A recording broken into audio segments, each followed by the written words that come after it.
of you who consider yourselves a part of the Frontline, I'm probably, I don't want to be speaking at you because I know you know this stuff, but hopefully I put it into some context where you can take something from it. If you're not a Frontline worker, then maybe this will give you some insight in terms of how research on the Frontline can contribute to what I think a novel way of thinking about ending the abuse that so many of us work with or study as we move forward. So I'm just going to briefly talk about just the transformations of the Frontline internationally, just to give some context to maybe what your knowledge is about what's happening here in Australia.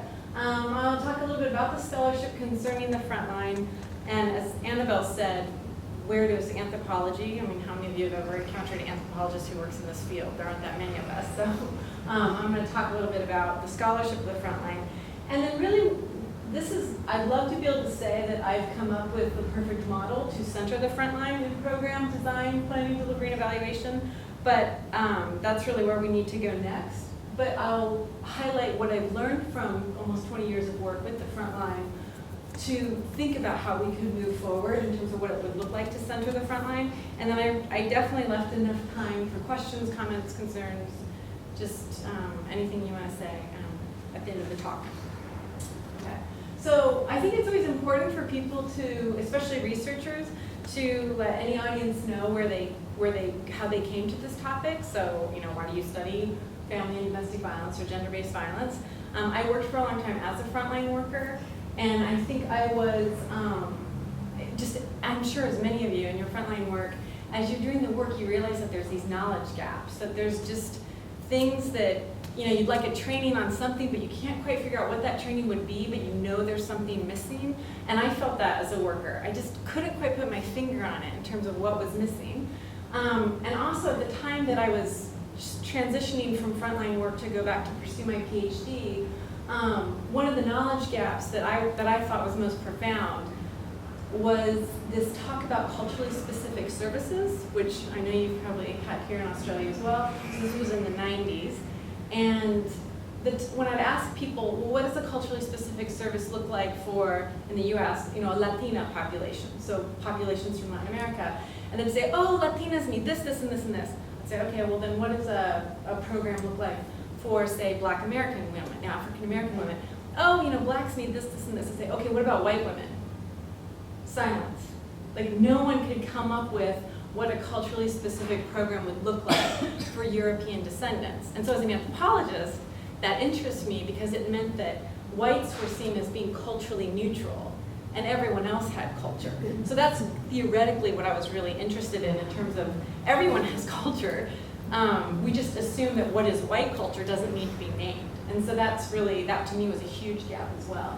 As well as when I would look at content from international and national reports, I'd always say, where am I? I'm the Frontline worker. Where am I? I don't see myself in this report. How am I going to deliver these promises that the government wants? How am I going to do this? I don't have time, I don't have money, I don't have the resources. So where am I? And so I thought, right, I'll go get a PhD so I can figure this out. Because it was so clear that, at this time we were passing in the US the Violence Against Women Act, VAWA. You may have heard of our VAWA Act. And it was all about the kind of survivors and the people perpetuating the abuse and laws. But those laws, how did they get to the people who need them? Like, how does it get delivered? And so that was a huge gap in the Frontline kind of understanding, and there's still that gap today. And also just discussion with colleagues. I thought, we're all clearly, in terms of what few networking opportunities I had as a Frontline worker, there wasn't a lot of money for that. But when I encounter colleagues from other agencies or people who worked for the state, and we all seemed like we knew something was missing, but we couldn't put our finger on it. So those were all things that kind of led me to leave the Frontline as a practitioner and shift to engage the Frontline as an academic. So in terms of talking about the transformations of what's happened to the Frontline over time, I think probably many people in this room are generally aware of kind of the general history of the domestic violence movement. I mean, really, in the 1970s, we wouldn't have the kind of the gender-based violence or violence against women framework that we have today if it weren't for those people who were opening up their homes you know, late 60s and early 70s and taking in women from their neighborhood. I mean, we owe so much to those early shelter advocates, volunteering their homes, no one's getting paid, there's no recognition that it's even a crime, to bring about where we are today. So those foremothers of our work are so critical to, and at the time they weren't thinking this is a DV movement. I mean, this is just part of kind of the general women's movement and thinking about why is this happening to people, and making it possible for change to happen. And so, you know, you kind of, by 1975, you have, you know, these shelters and refuges proliferating in the globe. I mean, it was truly transformative in places as far-flung as, you know, Argentina, England, Scandinavia, Australia, New Zealand, that you start having these, you know, India, places that just would hear, you know, they'd be at a conference or they'd just read about something and think we need to be doing that too. So really by the 1980s, we had a very well-established DV movement, right, a domestic violence movement. And then you started seeing the criminalization effects come in. So we started getting laws passed that criminalized the behavior. We start holding, you know, people who have been battered accountable for that. We have different types of sentencing, you know, criteria put into place. And what really culminated it in terms of at an international level, I would say, is the establishment at the UN in 1994 of a special rapporteur on violence against women. So even though we had CEDAW, the Convention to Eliminate All Forms of Discrimination Against Women, which Australia is a party to, the US is not, we have not signed the convention. You have that from the 80s, and there were other treaties where some of the other UN treaties could be used to address violence against women, but it really was when Radhika Kumaraswamy came in 1994 as the special rapporteur. It was taken seriously. Here was someone who had this position. They're kind of a special rapporteur is kind of insider outsider with the UN. They don't officially work for the UN, but they do the work on the behalf of the UN in order to investigate these crimes. Whatever they're a special rapporteur, but crimes against women in this case. And I think that in some ways was really a watershed in terms of establishing it as a serious crime against women, as something that the UN was, at least they were saying they were going to take seriously. And the three special rapporteurs that we have had are just dogged pursuers of this. I mean, all three that we've had, from Kumaraswamy to Eric Turk to now we have Rashida Manjoo, who's our current special rapporteur. They visit, in fact, she's been in Australia. They work closely with the other special rapporteurs, so like on indigenous issues or for children, you know, trafficking issues. And I think that they don't get a lot of press, but they're probably the ones who would keep pushing the issue and really pushing for addressing the issue of violence against women internationally. So I see that as a real watermark, that 1994 in terms of a transition. The other thing that happened with the ushering in of the special rapporteur is you started to see a little bit of a shift from the kind of grassroots social justice type of movement around violence, you know, that kind of refuge collective type of movement, volunteerism. You actually started to see the professionalization of the sector. I mean, so the very fact that the title of my talk, I can talk about a domestic violence sector, it's become not commercialized, but it's become codified as a particular sector. I'm not saying that there's not positives that come with that, but it has lost, in the last 20 years, it has lost a little bit of the social justice edge that it would have had for those prior 20 years. So with professionalization and with sectorization, you got the silo effect that I think all of you probably experience in your work, and you got the credentialing, and you see a decrease internationally of the kind of feminist maybe impulse. And so one of the things that I've been thinking about is how do we retain that when it's basically been taken over by the state? So how do we kind of balance those two things? And then you've had this, the last thing is this has really been in the last 10 years. It's probably been in a place for about the last 15 years in the US, but I know other countries are starting to kind of follow, I don't want to say our pattern, but you're seeing an increase in this, what I call the credentialing of activism, which means working in violence against women work used to be about activism. It used to be about social change. It used to be about, like, I want to make a difference in my community. And it's become a job. And I'm not saying that that's a bad thing, but a lot of the people, in terms of the years of interviews that I've done, especially in the US, when I did a battery of interviews, that's a poor word choice for It's messed around. So when I did a set of interviews with workers in the US, not a single one mentioned being feminist. And I don't say it up front, I wait to see if it comes out of kind of this long-term ethnographic engagement I have with people. And I was struck by the fact that no one said they were feminist. When I started my research in Aotearoa, New Zealand, 20 years ago, everyone was feminist. This last round of interviews, not a single person mentioned it. So I think, I'm not saying that that means that the sector has lost its way or isn't still doing valuable work. I'm saying that's a shift, that it's a perceptible shift. And it does mean that the orientation of the work is different in terms of from how the frontline perceive it. As well as, I can't believe that now when I talk to people in places like Christchurch and Dunedin and Auckland, 20 years ago, the word student loan never came up. People were not talking about how they had to stay in the work, or look for another job because they were worried about paying back their student loans. And just this last set of interviews I did just 2 weeks ago, student loans, the entire younger cadre of the workforce that I was doing the interview with, were talking about their student loans. So with that advanced kind of credentials that you need to have to do the work, do you need to have a certificate, do you need to have a diploma? With that comes the cost of pursuing that diploma and pursuing that credential. So how are we going to get a well-trained workforce if they're carrying this burden of debt? And so that's one of the things that the credentialing has caused as a consequence. In the US, we're finding it very difficult to get people to come into our line of work because my students are graduating $100,000 in debt. They have a mortgage on their back at 22 years old. How are you going to go into social work? I mean, it's just not going to be an option for you.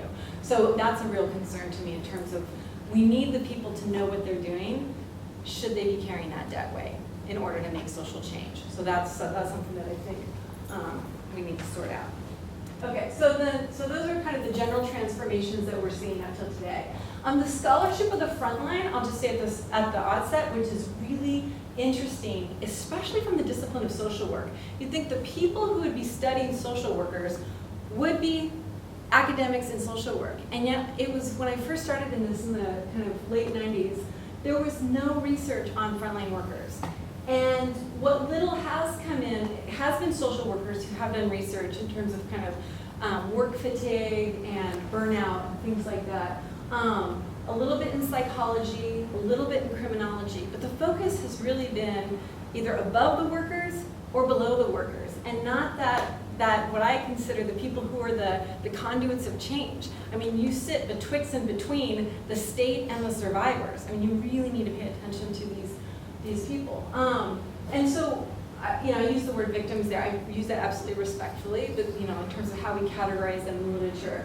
Victims absolutely need to be researched. We need to walk alongside them with our research. We need to understand their experiences because we're solving the problem for them and for us, but for them.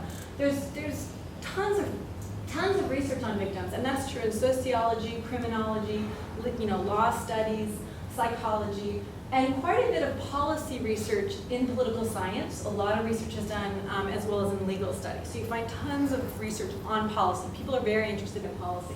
Plus, it's very cheap to research because all you have to do is read the documents. You just basically have to do content analysis. The kind of work I do and the kind of work that anthropologists do, which is long-term field engagement. We live in a country for a long time. We return year after year to follow-up interviews. We do life histories. That's costly. It costs a lot of money to do that research.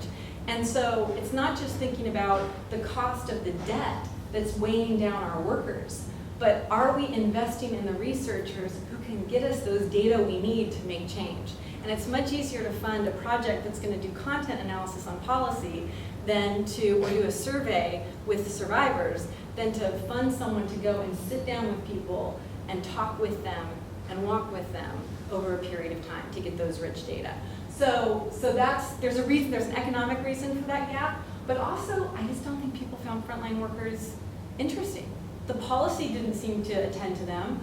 And you actually had in the victim backlash, you had victims complaining about how awful those workers were, right? Like, oh, my child safety worker was so awful, the shelter worker was rude to me, the person who was trying to help me with housing was unhelpful. And so you have this whole body of literature. I always hate to say this, but there's actually a really rich body of literature that blames the workers for the problem, that they reproduce the violence themselves that the victims were coming to them for in the first place. So what little was available was really focusing on workers as perpetrators of the abuse. The other area of scholarship that you do have is really a public health approach, and I'm sure that those terms that I have up there you're all familiar with by now. And I think that is a very useful approach where you have kind of thinking about the primary and secondary and tertiary levels of intervention and prevention, as well as universal, selective, and indicated. I think those are useful frameworks, but they're very medicalized. They tend to be approaching domestic violence and family violence like it's a medical issue. And one of the problems with using a very narrow public health or medical approach is you somehow think you can solve that problem with medicine. And it's not a medical problem. It's not really just a public health problem. It's a political economic problem. It's a much broader problem. Public health is an important aspect of it, but you need to engage the whole political economy in order to understand why the violence is happening. A public health approach tends to individualize the behavior as opposed to really tether in the structural factors. And when I say structural, I don't just mean statutory versus NGO or child welfare versus kind of perpetrator treatment. I'm talking about the whole history. And I think this is where our sisters and brothers from indigenous communities, so for instance, the Maori that I've worked with, they do not forget the history. They do not forget the political economic history that has brought the current violence to the fore. And I think that that's a really important lesson for all of us to think about. The violence just didn't appear. And it didn't just appear in a child's lifetime. There's that long history to it. And I think that the public health approach tends to minimize that. I know the ecological models do try to capture it, but it's still very much individualized at the end of the day. And it's medicalized, and I think we need to make it a more political economic approach. And this is really where the few of us in anthropology who do engage with the frontline really bring a political economic approach. We bring a historically informed political economic approach. And I think that's fruitful for workers. I think that's something that I would like to see a better marriage between public health and political economy as we go forward. So what does it mean to center the frontline?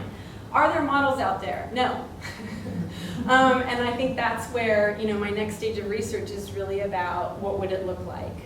How do we figure out what the model of care would look like if you really center the frontline?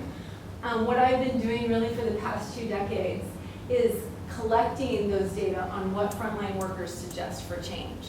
And it is, I've just finished my second book on this because no one reads anthropology. That's the real problem. If people just read what I've written, then all of a sudden everything would be better. But I know that if I was in criminology, it would be the next thing. But I'm in a very, kind of ignored discipline. Not a lot of people, especially in this field, read anthropology. And so those of us who have been actively engaging frontline workers in our discipline haven't really been able to make much headway. But frontline workers, I call them the barometer of violence. They know what is going on in their communities. They can say, oh, I'm seeing this problem happening, I'm seeing this happen with this type of family. No, there's just not, housing vouchers aren't enough right now. They're not having problems with transportation or training. They're having a problem with the mental health system. They just can tell you what's going on. And part of the value of me now doing these decades of work is I can see what's been consistent through time in terms of the concerns, but then I can see where there's been changes or new things coming in or where they see improvement. One of the things that I always want to get across is, okay, if you sit down with frontline workers and you say, tell me about your work or where are their problems, they are happy to grouse about it. You all want to have a good grousing about the problems that you face, and you need that. You need that networking time to be able to say, this is just driving me crazy, I have these problems. But there is so many good ideas that come out of the front line. It is time intensive to gather it, but so many rich ideas that just do not somehow filter up, and they just go into the ether and they don't make their way into the policy documents. And the frontline workers are also very good about saying, well, this is my ideal, but they're not, I want to make it clear that the frontline workers are not so Pollyanna, in the ones that I've worked with, that they say, we're going to end violence. So the example I was giving to Jude and her colleagues yesterday was when you read Torito is the document, the National Plan for Violence in Aotearoa, New Zealand, And you read Tarita, and Tarita's like, we're gonna end violence. Okay, I mean, I think that's a great thing to put out there, but the gap between that aspirational outcome and what they're willing to fund to get there was a huge gap. And so what I love about talking to frontline workers is because they do this work, they'll say this is what's ideal, but then they can also tell you what's realistic, right? If you sit down and say, okay, the government is saying that these things are gonna be done, tell me what your day is gonna look like. And they'll say, I can't do all those things. Okay, do you have the work staff? Do you have the staff in your agency to do all these things? No, we're not gonna be able to do that. What's your waiting period to get children in? 8 weeks. Okay, how many women can you work with at a time? Maybe 20. I mean, they can tell you realistically what is going on. And it'll say, this agency will serve 400 women and solve violence by the end of the month. That's almost like what the outcome's expecting. And the agency's telling me we can probably see 40 women. That's probably what we can do. And so there's such a mismatch between what the frontline workers say is realistic and what gets put out as this aspirational ideal. And I think if you start from what frontline workers tell you is realistic, I think you're gonna have a better policy. I think you're gonna have a better approach. I think you're gonna have a better outcome. Now, the other thing that I do that's different probably from the other scholarly engagements with the frontline is I don't just ask what frontline workers think they can do in terms of the community problems, the social problems, kind of at the national or international level. I say, what do you need for self-care? What do we need to do to keep you in the work? How do we retain a knowledgeable, engaged, impassioned, and empowered workforce? So I'm not ignoring the workers as kind of individuals themselves. This is a body of people we need to take care of. Scholarship needs to address not just what you know, we need to address how do we keep the workforce safe? Because if they're not safe, the women and children aren't safe. And right now there is no investment in the front line. And I can say that absolutely. There is no investment in the front line. You should not be carrying debt. You should not be telling me that there's no money for training, that you don't have training opportunities, that there's no money for networking, that you're overwhelmed in terms of the caseloads that you have. How are you supposed to take care of other people if the resources aren't there for you to take care of yourself? And that, I can tell you, is nowhere in the policy. That is completely absent. So somehow, you've got this amazing, energized workforce that's just gonna solve this problem without us attending to their very concerns and the reality of their daily lives. So I think that that's a realistic thing that has to be attended to. And one of the things that I did when I was working on a project for the UN is I just kept pushing that. I said, okay, what about the workforce? And they went, oh yeah, we're gonna attend to the workforce perspectives. I'm like, no. We wanna attend to the workforce perspective. We wanna attend to their positionality as well. What is happening to them? And I was able to get a little bit of that into the UN. And then when I was working with Annabelle in the Glenn Inquiry, we were able to get a whole section on workforce development in. Now, the Glenn Inquiry results are sitting in a binder on a shelf somewhere, and they're not being paid attention to. But I'm hoping that people who can take from the Glenn Inquiry, we've documented it, we've got the literature on it, we can prove that you have to attend to the well-being of the workforce in order for this work to get done. You are not gonna solve violence. You're not gonna have that Torito pie-in-the-sky dream of like ending violence if you don't care for your workers. And so I think that's realistic, and I think it's absolutely necessary. And that's where a political economic perspective comes in, is you have to understand that it's not the workers who need primary intervention. The workers need good pay, good health care, good mental health, and support. I mean, those are really obvious facets of it. Okay, so what the shift has been in terms of where frontline workers, I would say, that I've worked with and I've done research with are at, is I'll say that frontline workers ignore themselves. So one of the things that's been really striking to me in all these years of doing research is frontline workers rarely, and one of the things that as an anthropologist is it takes a long time in our conversations and our ethnographic work before we feel that we can start inserting kind of questions that are more directed towards people, because the whole point of anthropology is to basically try and learn the other person's culture and not taint it in any way or not interfere with it. And so I'll be sitting through these interviews and care of the self never comes up. Like, everything's always about my clients. Oh, and the kids, and I'm worried about the funding here because I don't want to lose the teen program. The youth program is so important. And I'm like, yeah, this is all important. This is awesome stuff. And I just patiently wait for them to get selfish for a minute. And it never happens, and it never happens. And then I have to probe and say, what is your self-care? How are you being supported as a worker? What does the state need to do for you? The state has this beautiful policy about what they want to do for children and for women and for men. What is the state doing for you? Like, where are you? And the fact that workers themselves are not even conceptualizing them as an important body in this tells me that it's almost this kind of hegemonic idea of how to solve violence that has just been so totalizing that you've ignored yourselves as part of this. And so when workers will give me their vision of a kind of an ideal world, like how they would center or how they'd redo a policy, this is what they come up with. So this is kind of where we're currently at, is people will talk about a comprehensive system, right? And this is what they envision in terms of how to solve violence. And I would say that this comprehensive system is really what has been making its way into the latest kind of policy framework. So for instance, I looked at your national plan that came out in 2010, New Zealand's plan, England's plan. The US does not have a national plan, surprisingly. So in terms of what plans come out, they tend to be what I categorize as comprehensive plans. So it means that people put this client at the center, right? That's a very client-centered model, and you'll hear this a lot. People talking about, well, what does a client-centered model look like? And they'll talk about the behavioral intervention as one facet of it. And people are talking now both behavioral intervention for him, behavioral intervention for her. We're having gendered conversations about that. The need for group and individual support. And workers, again, where they differ from the policy, is workers are much more nuanced in their understanding of what that individual or group support looks like.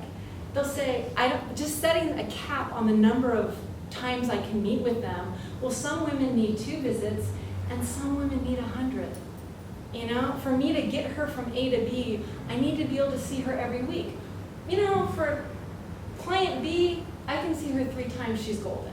I mean, there needs to be that ability to be flexible because you do understand how much group or individual support a particular client needs. That it can't just be programmatically and bureaucratically, kind of set that this is the cap on the number of sessions that you get, or this is the amount of money that you have to work with X number of clients. That there has to be flexibility in that. So when workers talk about a comprehensive system, they're very nuanced about that group and individual support. The other thing that workers will also always consider as part of a comprehensive system is the children and youth. That's always front and center. So the fact that we've had these ideological schisms between kind of child safety workers and more NGO DV workers is studies that have been done by this woman, Celeste Collins. Any of you are interested in kind of this interface between statutory child safety and NGO. Celeste Collins does a lot of research on workers around this issue in the States, but I think it would still be applicable to here. And DV workers always address children and youth. And so what we have to do is shift our child safety workers to consider the women as well and the men as well. So I would say that the DV workers, and this has been true in my research as well, this isn't quite my focus, it's Celeste's focus, but they always will talk about the children. They always talk about the needs of the children. So it's not just this women first thing, it's the women and her kids and what do the youth needs. They have a very comprehensive understanding of that. So how do we get our child safety workers there too? And I know that you guys have been having David Mandel bring his kind of program to you. And that's really part of it, is how do we see everyone who's being impacted by this and not have these ideological schisms. So the workers, that's very comprehensive for them. As well as what's also comprehensive is that workers will talk about the well-being support. So that's the concerns with mental health, the linkage with mental health, alcohol and drug misuse issues, poverty, the women's housing needs or the children's housing needs, the legal things that they're facing. They always hold those as an important kind of part of the orbit around what's happening to their client. So I think that this is really productive at this point, because this is, as I said, I call this the comprehensive perspective that workers have, because they really do see it not just, oh, if I get rid of the violence, all her other problems go away. It's all these other things that are orbiting around it, that inflect it, that are infused by it, that are shaping this. I'm saying that based on my research and all the years that I've been looking at this, I want us to move to what I call a holistic model. Now you're starting to hear people talk about holistic. I'm hearing that here in Australia. It's a big thing in Christchurch and overseas. And this is in fact one of the frameworks I wrote for the UN, was this holistic model. Now the way that it's being used colloquially is not right because, and I don't want to say that it's not right, but it's not holistic in the way that I understand it. It's saying that, oh yeah, we need to make sure that everyone has their supports and we consider their well-being. But a holistic model, oh I'm sorry, that's really small and you can't see it. But a holistic model, and I tried to get on the model little arrows that went both ways, and for some reason this particular tick in PowerPoint wouldn't let me put the arrows in. But I center the client and the worker. I say that you have to have, it can't be just individualized to the client, it's a client-worker relationship. That relationship is central to any approach to ending violence. I mean, you have to start inserting workers there. They're the person who's sitting directly across from the woman or children or the man and having those conversations. So in a holistic model, I say you have to center the client and the worker. And then what you have around it is everything from their housing, their ability to engage with the political system, you have their education levels, what access to education do they have? That impacts the worker. Does the worker have the means to be able to go and get that training that they need? So I see that kind of educational role as much impacting the worker as it will then impact the client. And that if the client and the worker both get education, that feeds back out into the kind of the universe of care. So their spiritual well-being, how well connected are we with their kind of their spiritual needs in terms of the community? How much opportunity do they have for, do they feel emancipated in terms of, how much is racism impacting not just the client, but how much does racism impact the worker, right? So you have to have that kind of political, economic, emancipatory framework as part of that. That to just say, okay, if we can solve the violence, we can tackle racism next. No.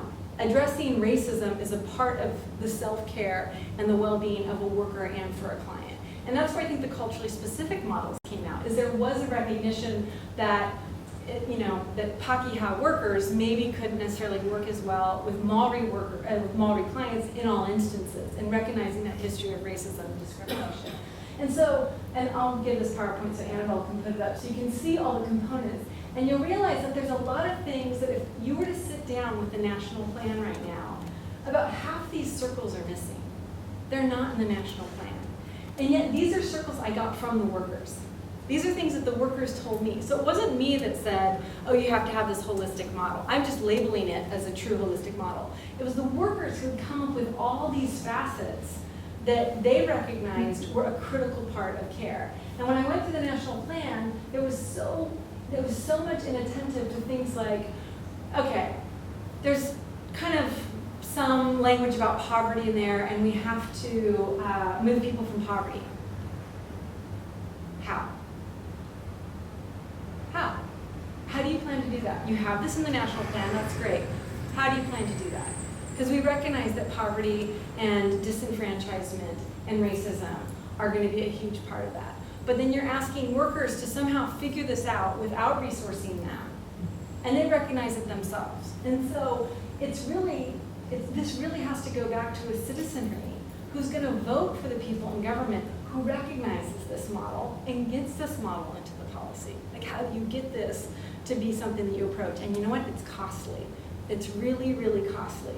And in the time of the global financial crisis, no one's willing to tackle. It's much easier to tackle, well, let's just move to a 12-week perpetrator treatment program because that'll be a nice fix. Instead of considering, is he employed?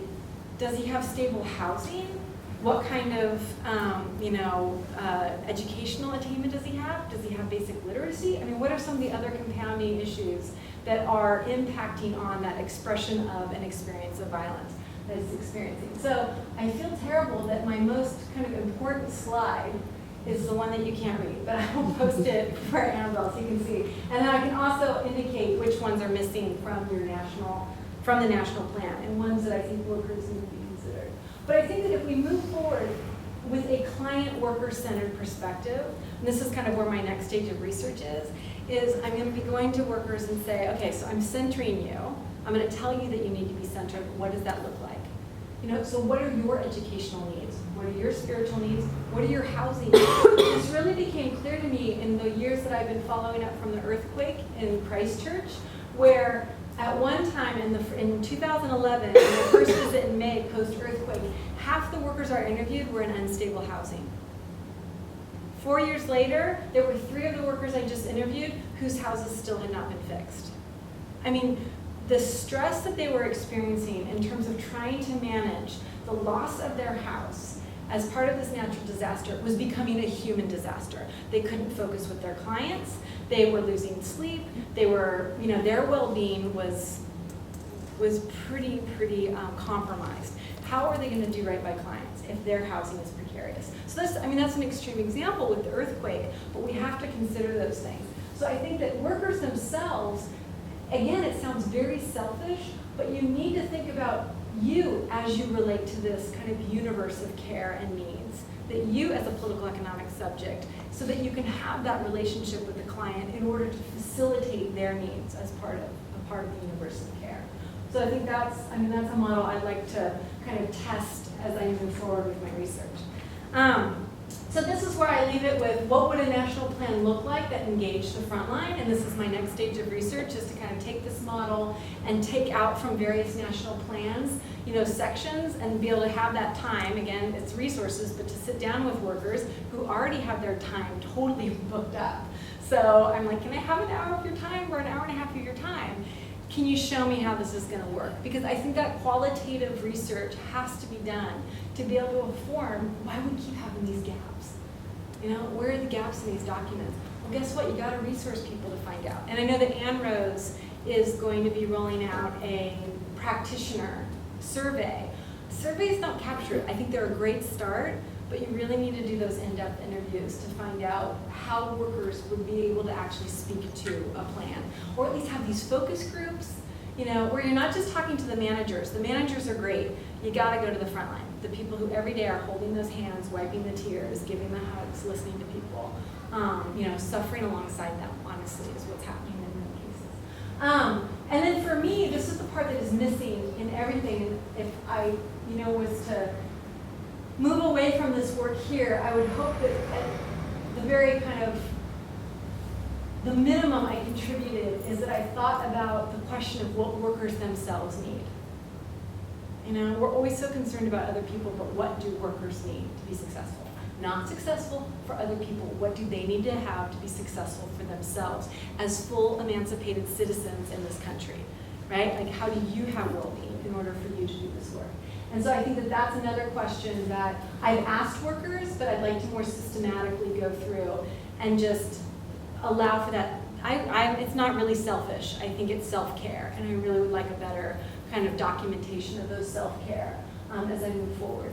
But also, I think what everyone's going to be interested in is what's feasible and what's absolutely necessary, right? And I think that that's an important question. And again, it's the workers who are very clear on what finances are available, what extra finances they would like, and what they're able to do. Anyone who's an expert in their field and does that work every day, they know what they need to do their job, they know what they could be doing better, and they probably know what doesn't need to be done. Like what can be left to the side, what isn't necessary, and what is necessary. I think if you ask the frontline workers themselves, I've just solved your country's budget problems. Because I think if you just ask the workers, what they need to do, it's actually a very different understanding of the budget than maybe what comes down from people who don't do that work. And so I think that is really something that I think from just a very fiduciary standpoint has to be done. It costs in the front, kind of at the front end, but I think you save in the long term if you ask the workers. So that is all I have. There you go, that's my conclusion. I'd love to hear any thoughts, questions, critiques. Anything else? Yeah. Okay, so we're talking there about poverty being mentioned but not really addressed in our national plan. So that I've done a little bit of work on the national plan. It's based on an intersectional feminist analysis, which is race, class, gender, disability, sexual orientation. But I found in the national plan that class dropped off the radar immediately. Is that something that you see internationally? Internationally, absolutely. Even when they talk about having intersectional Torito, no class in it. Yeah. I actually published an article on that, where I went through Torito looking for socioeconomic status and class. Nowhere. And I mean, I think it's really, when I was talking with Jude and her staff, I was talking to you yesterday. Remember we talked about that I think that we've shied away from wanting to talk about poverty because we worked so hard. I remember when I was a community educator, and I worked so hard, and I was in a really wealthy part of the state with really wealthy people, and in California, and I worked so hard to say it can happen to you too. Like, do not assume that it's just those who are impoverished who experience violence. And so I think we worked so hard to move away from that stereotyping of domestic violence with poverty that we lost the class perspective. Absolutely. I think it's a huge problem because we're sophisticated enough now where we can say violence does happen to everyone, but because of their class position, it's going to happen differently. And getting that message across when the public still likes to think it's not me and it's them is really tricky. So to me, the class thing is still really delicate because you want to acknowledge people in poverty have a completely different set of issues. But guess what? The people in poverty are impacting me as a worker and my engagement with every other client. I mean, it is my problem too. That poverty is my problem too. Do you see what I'm saying? But yeah, class is off the radar. The Scandinavian countries, ironically, have a better socioeconomic kind of framework, and yet they have the least poverty. So the countries that have they have the highest Gini coefficient, meaning that they have the least inequality between classes, actually has a more robust analysis of class. It's almost like by an absence of the income inequality, they're willing to tackle it, whereas in the US, you never talk about class. It is not in VAWA, you do not talk about class. We say that we're intersectional, but we're not. So, yeah, that's where we're at. Yeah. Anything else? You talked, Hilary, about professionalisation of work here, and coming from New Zealand, I know the difference quite clearly. I just wondered about some comment on the difference between how volunteers work versus how professionals work. So this is my in terms of looking over the trends over the last 20 years. I think that there's been a lot of good with the professionalization. I think, especially given that the people who used to be volunteers are now moving into the workforce. The kind of class of women, by and large, who could be volunteers because of global financial realities, have moved into the workforce, not just for financial reasons, but also they get an education and they want to be lawyers, they want to be teachers, they want to do the work. They don't have time for volunteerism. So it's understandable that with neoliberal shifts just globally in the economy, that's going to impact the ability for people to volunteer. At the same time, what is noticeable is the mindset that you have to have that credential to be knowledgeable in the work. So that, they've got to have a BA, or they've got to have this diploma or this credential. Now, saying this, I will say that I'm not as convinced in terms of, and I in fact published a piece on this where I looked at workers who had different experiences in terms of kind of their perceptions of the work, and it really was pretty equivalent. You can be experienced, knowledgeable, and an expert without that bachelor's degree. You can be an expert without that certificate. So the problem is agencies don't have the time to suss that out.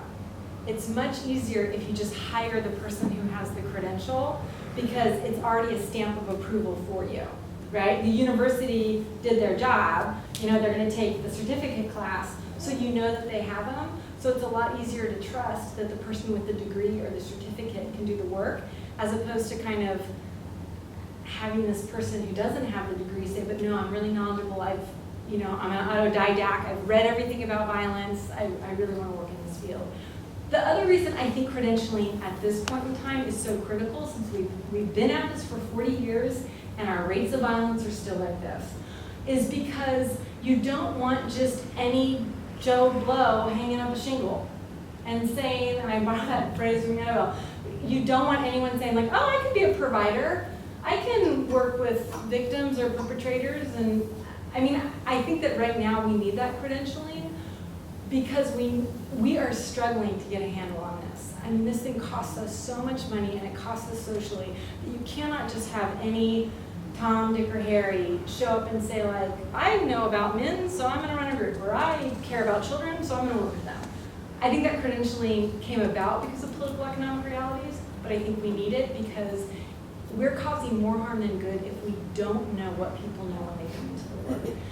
That being said, I think there's still a room for volunteers, but because of the pressure on agencies, they no longer have the time to train and walk alongside the volunteers because their workload is so heavy. So volunteers become incredibly weighty on them because it's now more work for them to do when they also have all the other stuff that they have to cover. So I think that's where we're at. But also there's the issue around people who have a BA or a BSW or something but don't have a feminist perspective. Yeah. But they've got the qualification, Yeah. but they don't have the perspective.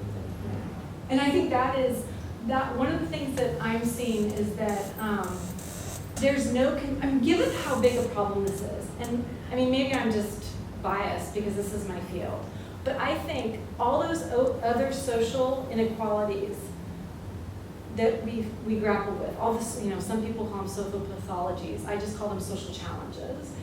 If you understand DV, I feel like you really have a handle on so many other issues. And so I think that if there was better consistency, I mean, in the States, there is a bachelor's of social work can look like this over here and that over there. There is no consistency. So I would say that given that at this time, a credential is valuable in terms of trying to get some level of thinking that there's knowledge there, right? Why aren't we doing a better job looking at what constitutes that bachelor's of social work? Why aren't we doing a better job looking at if someone's going to get a degree, at least at state level? Like in the United States, you could never do it federally, but at least within the state, like I'm in the state of Connecticut, we could look at the bachelor's degrees and say, right, what can't we agree that there's just a minimum of knowledge that someone needs to have in order to do this important social work? And that takes time and that takes money. But yeah, I think that I don't think a credential alone a worker makes. Do you know what I mean?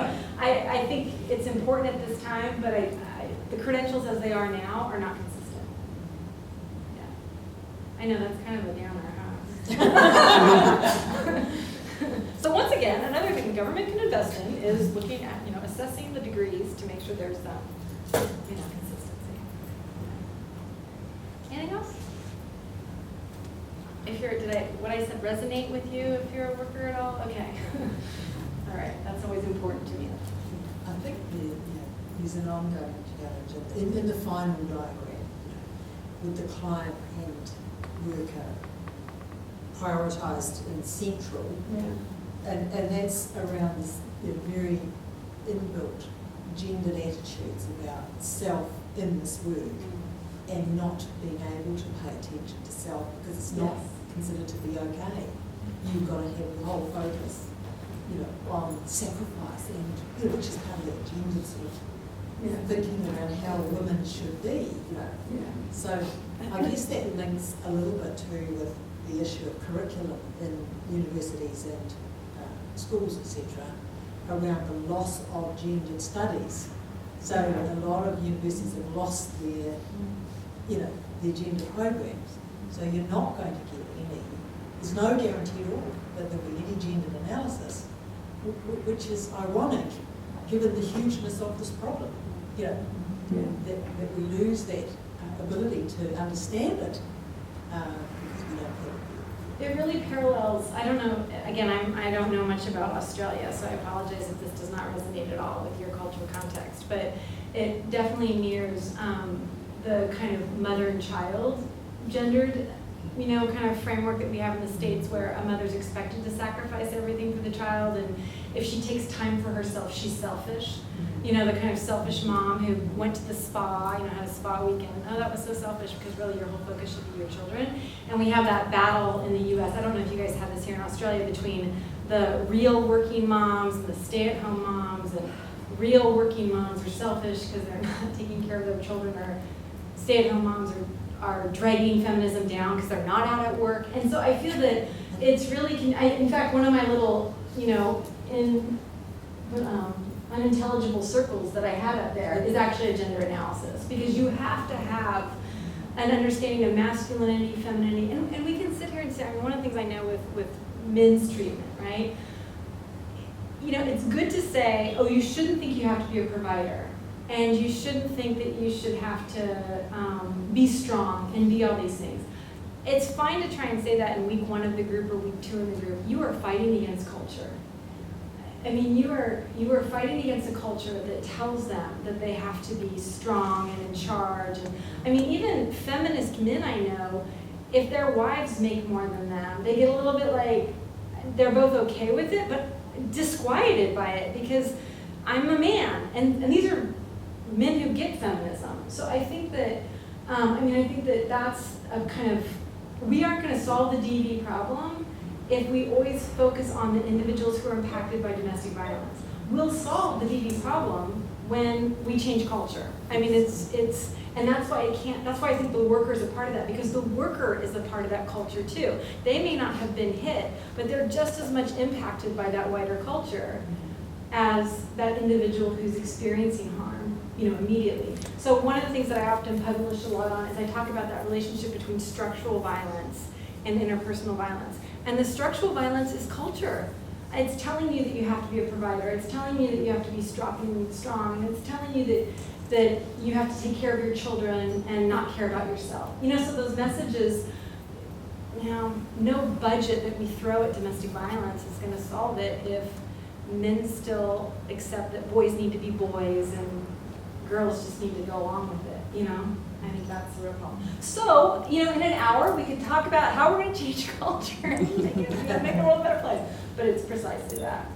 That's precisely that. Laurie, do you find in your country, probably in the last 5 or 6 years anyway, in defence of our government, I do see that politicians are moving more and more and getting on the bandwagon of DV, probably because it's out there more, there's more candlelight things, there's all those things happening.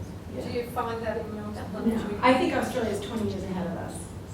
Which is weird. You bring all of these American academics, I'm like, stop. There's so much expertise here. There's so much more. We don't have a national plan.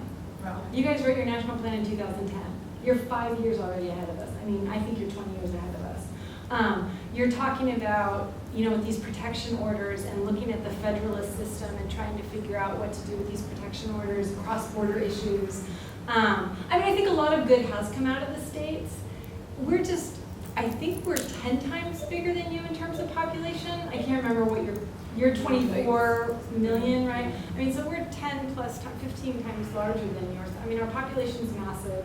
We have 50 states. You have 8 states and territories. The scale is completely different. I think there's a lot more that can be done here than we could probably do. But I think where I see Australia, just in the short time I've been here and just reading everything I can to get up to speed, the number of men involved in the white ribbon movement and men speaking about it is really impressive. We don't have white ribbon in the States. We have it in Canada, but it's not a national campaign. The Men Against Violence thing it comes and goes, but there's not a consistent, in the States I would say it's still very much it's a woman's problem and you elasses go and solve it. You've got Obama and Biden out there talking the talk, but there's not at the local cultural level, there's not that willingness for men to engage. And I saw that in Australia, and I think that's huge. You've got to have men a part of this. They're a part of culture. In the same way that whites have culture, men have culture. So they've got to be a part of this. Yeah. Hillary, just to be contentious, Of course. you said that Australia's way ahead of the United States. Yeah. Where's New Zealand? How many Kiwis are in here? I think New Zealand is, in all my research, I say New Zealand sets a bar that New Zealanders don't realize because their rates of violence are so high. But New Zealanders, at least on paper, have done so much in terms of at least, I mean, other than Torito having no class analysis. To me, that's a huge gap. I think that was kind of an anti-communist type of reaction, you know, an anti-Marxist, anti-communist thing to talk about class or something. I don't know what it is, but because in the US we don't talk about either. But so I kind of said New Zealand's maybe, I'll be generous, like 10 years ahead of Australia, and then like 40 years ahead of us, you know. But again, New Zealand looks better on paper, but it's not. It's complicated. You know, there are conversations that New Zealand having that just in the short time I've been in Australia, I'm seeing percolate here that I'm waiting for them to happen in the States. New Zealand's small, it's 4 million people, you know. And 16% of Maori. If the Maori have a much, you know, they've got the treaty. It's hard to, I think Australia and America make a much better comparison to each other because we've got the federalist system. We have similar rates of indigenous peoples in terms of the percentage of population, very similar colonial eradication policies that were not a part of New Zealand as much. So I think there's actually a better comparison. I know Australia and New Zealand always look at each other, but just from a scholarly standpoint, I actually think Australia and America have a lot more to look at each other in terms of. And Canada too is way ahead of us. But being way ahead in what? It's not a race. There's still violence everywhere. You know, it's just, are there people having those, you know, I love the phrase hard yarns, you know, to really get class on the table. And in the global financial context that we're in, I mean, income inequality in the US has become, you know, those have become fighting words. It's not just an explanation for what we see, it becomes an ideological position as opposed to just a descriptor. There is income inequality. I mean, you say that and you've already painted yourself red. You know what I mean? Like, so there's no way that, you know, we're gonna have those conversations. So I hate to rank countries because we're all facing violence. I think New Zealand has some really good policies to look at. I don't know how well they'll work in the Australian context, just because of the differences. The other complexity as a researcher too is that despite putting in many reforms, the incidence and prevalence rate in New Zealand is higher than the state of Victoria, for example, you know, with the comparative population. So then you have to ask yourself, what is it that's making a difference in Victoria, you know, in terms of response? But it is pretty complex comparisons, really. But if you ask the frontline workers, Yeah. we can like them. Yeah.